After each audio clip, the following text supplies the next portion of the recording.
We officially stepped into 2026, and I thought it would be nice to kick things off with something a little more positive for once. Most of the time we're talking about the state of Western AAA studios and how most games suck. I mean, it's pretty much doom and gloom most of the time. But in an ocean of games being made for God knows who, the Blood of Dawnwalker feels like a game specifically being made for the normal gamer, someone like you and me. It's a dark fantasy open-world action RPG being developed by the ex-Witcher 3 devs. Back in January 2025, they dropped a cinematic teaser for the game, just a month after CD Projekt revealed The Witcher 4. Yeah, talk about timing. The trailer was very well received, racking up around 4 million views on the official IGN YouTube channel, with roughly 164,000 likes to virtually 0 dislikes. They've shown quite a lot of gameplay as well, and with every new gameplay footage, the game just keeps getting better and better. Like, there's a very noticeable night and day difference between the first gameplay footage and the most recent one they dropped just a month ago. And while the older gameplay footage already looked quite good, people definitely had some complaints. Some of the biggest complaints were about the butt cheeks camera placement and how the active ability selection menu completely disrupted the flow of combat. But you know what's crazy? Instead of calling people mindless haters and bigots, the absolute legends at Rebel Wolves actively listened to feedback and fixed those problems. I mean, who does that? Go and try giving your feedback on a Naughty Dog game. Oh wait, you can't. Now maybe the super close camera placement was something the creators personally preferred, but still, they listened to the feedback. And they didn't just fix the camera position, they went one step further and actually added the option to adjust the camera angle for exploration and combat separately, so you can choose whatever setup that best suits your playstyle. They also fixed the active ability selection menu, so now instead of cutting to first person and completely pausing the game, it works more like the RDR2 weapon wheel, slowing down time instead of a hard pause, and now it looks infinitely better and keeps the action flowing. I mean, this kind of behavior alone is some great marketing in itself, and it's literally enough to get dumbasses like me super hyped for the game.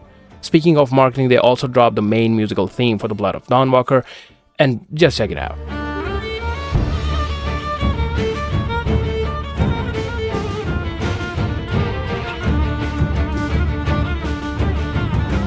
Man, this shit is straight up agony. In this video, we're going to talk about everything we know so far about the Blood of Dawnwalker, the people behind it, and why this might end up being one of the best games of 2026. The game takes place in Vale, a 14th century medieval kingdom that has been devastated by the plague. This moment of weakness gives the vampires the perfect opportunity to step out of the shadows. However, they don't just go on a feeding frenzy, instead they take control of Vale, even going as far as to cure the people of the sickness as well. But despite all that, they're still not some knights in shining armor. Well, I guess some of them are.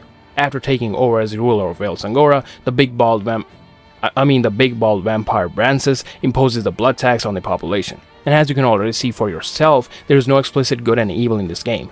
I mean, the first time I saw the trailer, I thought Brancis was a good guy, only to find out later that he's actually the main antagonist of the game. So even though the vampires did save many lives, they still might be evil for some people, but then again, so was the previous king who ruthlessly killed anyone he deemed necessary. This rift among the population will also present Cohen with some opportunities to fight against the vampirical regime, but more on that in a bit. This adds complexity to a story and makes it really interesting. And safe to say, just like The Witcher 3, you'll be making some really tough moral choices because there's no clear right or wrong, but anyhow. Now let's talk about the main protagonist. You play as Cohen, the Dawnwalker, a human during the day and a vampire by night. However, he wasn't always like that. Cohen was a simple dude born into a peasant family as the eldest of 4 children. As a kid, he always dreamed of exploring the world outside of Vale, away from his responsibilities and family obligations. But of course, he could not do that because his family depended on him and couldn't really get by without him. His childhood wasn't easy either. He had to start working in silver mines alongside his father from a very young age. And here's where things get really interesting. The excessive exposure to silver in the silver mines is the reason why Cohen cannot turn into a traditional vampire, which tells us that silver is a major weakness for the vampires in this universe. And silver mining might actually be the reason why vampires abduct Cohen's family in the first place. Now, as the Dawnwalker, Cohen has to rescue his family while struggling with his new nature and growing vampiric abilities. In my opinion, that's a pretty solid premise, and the whole concept of Cohen being a Dawnwalker is really cool as hell. But you know what's the best part? Cohen is just a simple badass dude and that's it. I mean, I'm just thankful that I don't have to play as something like this. Anyways, now let's talk about the quest design, because that's where the game really stands out. The Blood of Dawnwalker doesn't follow the typical main quest side quest structure. Instead, it offers a complete narrative sandbox experience. After the prologue, the world completely opens up and you're free to explore, hunt for treasures, and pick up quests or even abandon them at any given time. The main objective though stays the same. Save your family in 30 days, and I'll get to this 30-day time limit in just a bit. The devs are trying to blur the line between the main and side content, so everything starts off as a secondary quest, which can later on branch into the main story. And this is something they pretty much nailed in The Witcher 3, where some of the side quests seamlessly tie into the main story, like the Ghost of the Past side quest with Letho. If you successfully complete that and make the right choices, of course, Letho would then later show up in the third act of the game to help you fight against the Wild Hunt. Now, since the core objective of this game is to bring down the vampirical regime to save your family, I'm sure we're gonna see something quite similar in this game as well. Oh, and just by the way, you can even storm Brance's castle right at the start of the game. Of course, he'll wipe the floor with you, but I'm sure somewhere someone will manage to beat him while wearing nothing but an underwear. And yes, it is possible because this game features some in-depth customization options as well. Now, speaking of Brances, his backstory is really intriguing.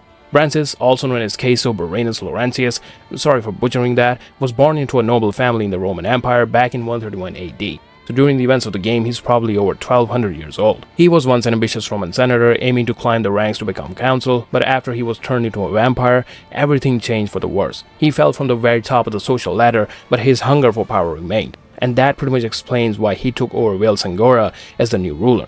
Now the thing is, Brances is not alone. He's accompanied by 3 other very powerful vampires, Bakir, Ambrose, and the oldest of them all, Xanthi. Now these aren't just mindless henchmen either. Each one of them has their own backstory, ambitions, and personal agendas. In the new story teaser, they also show a new vampire woman who seems to be Cohen's ally. It's also quite possible that maybe she's the one who turns Cohen, but hey, I'm just speculating. Now after the vampires took over Vale Sangora, a lot of other creatures also came out of the shadows. So Cohen will come across many other non-human characters as well, some of whom may have some sort of conflict with vampires or humans or even both. And of course, humans aren't always the good guys. Sometimes a creature that looks like a monster has more humanity than an actual human. And we've seen this before in the Witcher games where sometimes despite taking a contract, Geralt still wouldn't kill the monster and just, winds howling. Now one thing's for certain, the devs are putting a lot of thought into the characters and their backstory, so I'm sure we'll meet some really interesting and compelling side characters along the way. And to be honest, it's really a breath of fresh air to see characters that actually exist to impact the story, instead of just being there to score some ESG points. Now recently on the Bandai Namco podcast, the devs also talk about how your choices not only impact the story, but the world as well. In the fight against the vampires, you can form alliances with either humans or non-human factions. And that can also get you into trouble with some people who actually support the regime. Like for example, this priest here seems to be a pro-vampire, acting against the regime in any way, like doing side activities such as intercepting blood transports, will not go unnoticed. Brances won't just sit around chilling in his castle waiting for you to get strong enough to take him on. He will actively try to make your life difficult by fortifying defenses, restricting access to certain key areas, increasing patrols, or setting up additional checkposts. So you have the option to either fight openly or be smart about it and avoid making any noise. Which also means that there might be some sort of stealth mechanics in the game. Not sure if they'll be as refined as to have full stealth takedowns or hiding in bushes, but from what I've seen so far, it is entirely possible to sneak around staying out of trouble. Like in this quest, you can stay undetected while looking for whatever it is that you need. You can also bribe and weasel your way out of tough situations instead of resorting to violence. And just like that, it's also possible that as a vampire, you might get the ability to compel people into doing whatever you want. You know, something like the Axis sign from the Witcher games? I mean, it would be a pretty cool ability to have. Oh wait, I do have that. You are enjoying the content, so hit that subscribe button, drop a like on the video, and start arguing in the comments to get me some good engagement. Man, speaking like this is hard. Now, one of the best things about this game is that there are no microtransactions or any type of early access rewards bullshit. Everyone will get the same complete package and that's it. Every piece of armor, every shiny sword, every potion recipe is out there in the world itself waiting to be found. Nothing is paywalled and that deserves all the praise. The open world is being designed to encourage exploration, so everything is not shown on the map. And just like The Witcher 3, while exploring the open world, you can stumble across random encounters or dialogue that can point you towards some point of interest or a new side quest. On top of that, the open world also features all these different biomes like mountains, meadows, forests, swamps, and caves.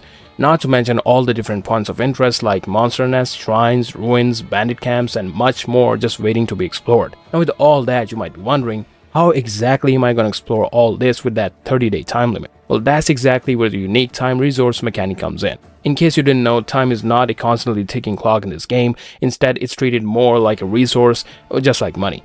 Certain dialogue choices or actions can advance time. As you can see here, this hourglass symbol on the dialogue option means selecting it will progress time. It can also be seen on the quest objectives as well. For example, here. So once Cohen pushes the bookcase, 1 bar of the time meter gets filled up. And that's probably why they're also giving you the option to abandon any quest at any time. Because it's entirely possible that you start a quest and then realize that it's really not worth it. You know, something like a woman asking you to find her pan. I'm a Dawnwalker, you old c***, not a pan finder. So you have the option to just drop that quest and do something more productive, like feeding on more innocent peasants. The developers have also said that you can play the entire game either as a vampire or as a human, which means there is some sort of time skipping option, maybe something similar to the meditation mechanic in The Witcher 3 to pass time. However, doing that will significantly shorten the time limit to save Cohen's family. In fact, what's really crazy is that you can actually run out of time while doing that, and there's no quest failed or game over screen that pops up. The game just keeps going, but Cohen's family will probably suffer severe consequences. And I guess that's probably the bad ending. During the podcast, the devs also discussed how they're still trying to refine the time system, so yeah, things could change in the final build of the game. Like for example, fast traveling might also consume time, which I think is another great way to encourage exploration, cause this way the players won't just fast travel everywhere, but anyhow.